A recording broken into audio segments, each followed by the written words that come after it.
ಸಕ್ಕರೆ ಕಾಯಿಲೆಯನ್ನು ಕಡೆಗಣಿಸಬೇಡಿ. ಹಾಗಂತ ಅದನ್ನೇ ತಲೆಗೆ ತಗೊಂಡು ಟೆನ್ಷನ್ ಕೂಡ ಮಾಡ್ಕೋಬೇಡಿ. ಈಗೀಗ ಸೋಷಿಯಲ್ ಮೀಡಿಯಾದಲ್ಲಿ ಆಯುರ್ವೇದ ಅದು ಇದು ಕಷಾಯ ಕುಡೀರಿ, ಹಾಗೆ ಮಾಡಿ ಹೀಗೆ ಮಾಡಿ ಅಂತ ಸಂಬಂಧವೇ ಇಲ್ಲದೆ ಇರೋದನ್ನೆಲ್ಲ ತೋರಿಸಿ ದಿಕ್ಕು ತಪ್ಪಿಸ್ತಾ ಇದ್ದಾರೆ.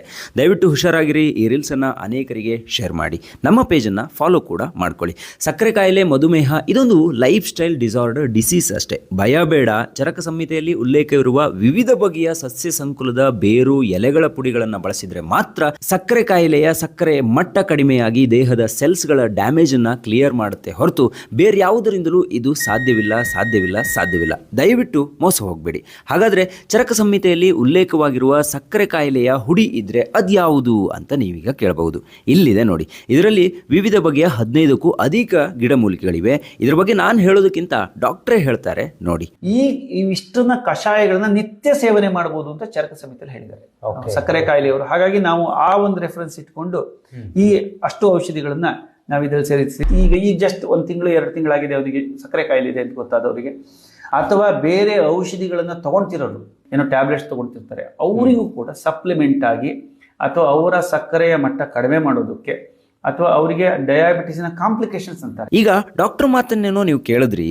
ಇದರಿಂದ ಗುಣ ಆದವರ, ಪ್ರತಿದಿನ ಬಳಕೆ ಮಾಡ್ತಿರುವವರ, ಸಕ್ಕರೆ ಕಾಯಿಲೆ ಇದ್ದವರ ಮಾತನ್ನ ನೀವು ಕೇಳಿದ್ರೆ ನೀವು ಇದನ್ನ ನಂಬ್ತೀರಾ? ನನಗೆ 1 ವರ್ಷದ ಹಿಂದೆ ಒಂದು ಸಣ್ಣ ಗಾಯ ಆಯಿತು. ಆ ಗಾಯ ಜಾಸ್ತಿ ಉಲ್ಬಣವಾಗಿ ಒಂದೊಂದೇ ದೊಡ್ಡ ಗಾಯ ಆಯಿತು. ನಂತರ ನನಗೆ ಶುಗರ್ ಟೆಸ್ಟ್ ಮಾಡಿ ಶುಗರ್ ಇದೆ ಅಂತ ಹೇಳಿದ್ರು.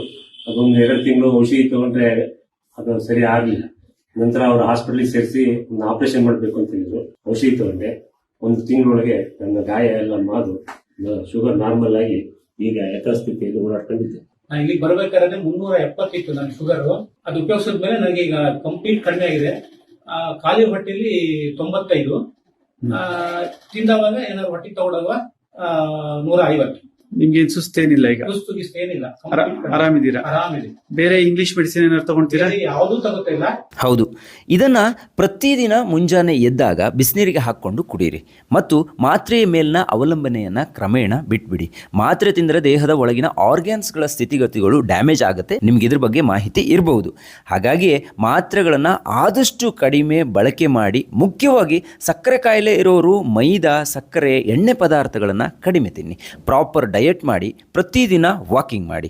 ಸಕ್ಕರೆ ಕಾಯಿಲೆ ಇರಲಿ ಇಲ್ಲದಿರಲಿ ತಮ್ಮ ತಟ್ಟೆಯಲ್ಲಿರುವ ಪದಾರ್ಥಗಳನ್ನು ತಿನ್ನುವ ಮೊದಲು ಪ್ರತಿಯೊಬ್ಬರಿಗೂ ಊಟ ತಿಂಡಿಯ ಮೇಲೆ ಗಮನ ಇರಲಿ.